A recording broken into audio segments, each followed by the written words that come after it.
You know, one of the comments I get asked a lot on the channel is why I push purchasing and owning four-wheel drive vehicles so much.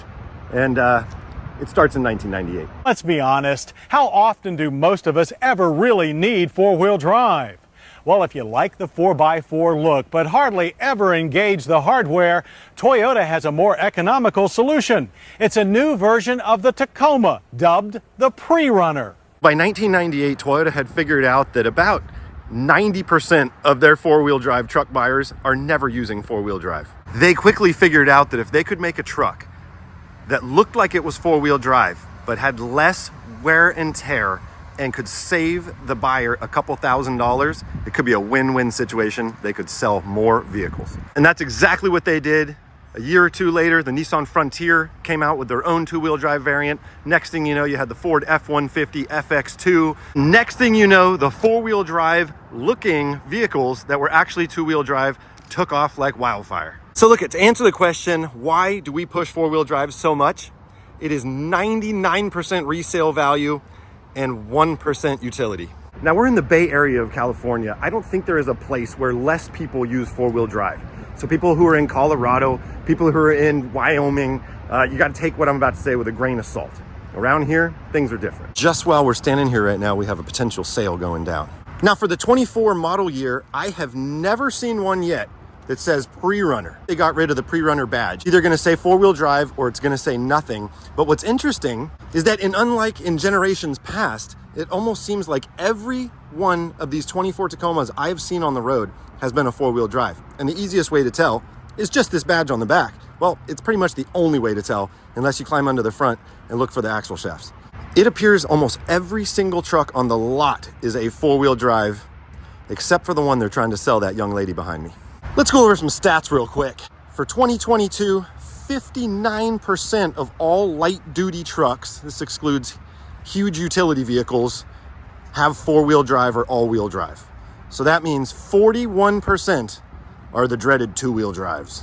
So the next statistic, the states with the most four-wheel drive vehicles are listed right there, and you'll notice California is missing.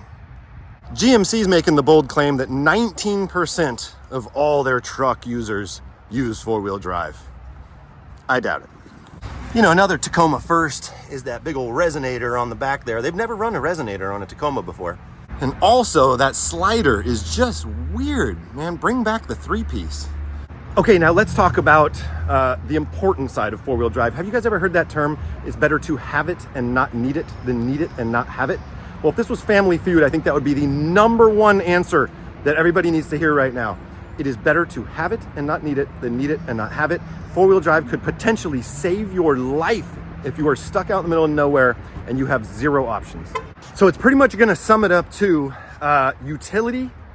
Super important to have four-wheel drive is 1% of it, and 99% is resale value. There is no way that you're gonna buy a two-wheel drive vehicle and it's not gonna come bite you in the butt financially or in some other way. Just get the four-wheel drive.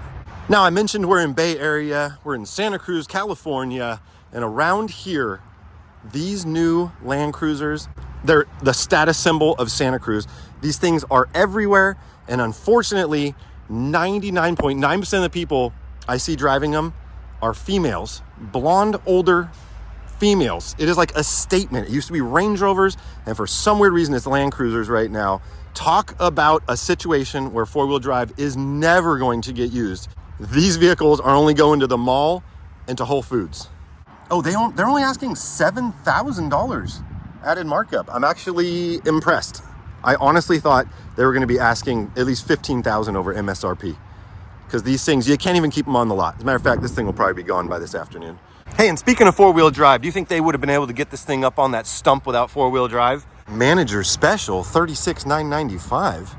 Too good to be true. That's why.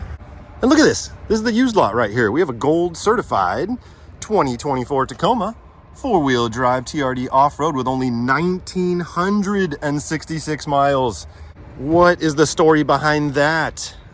Repossession, trade-in, I don't know. Love to know. This thing has PPF on the hood. Is that factory? I mean, I'm the Toyota Fanatic. I should know this. Does anybody know?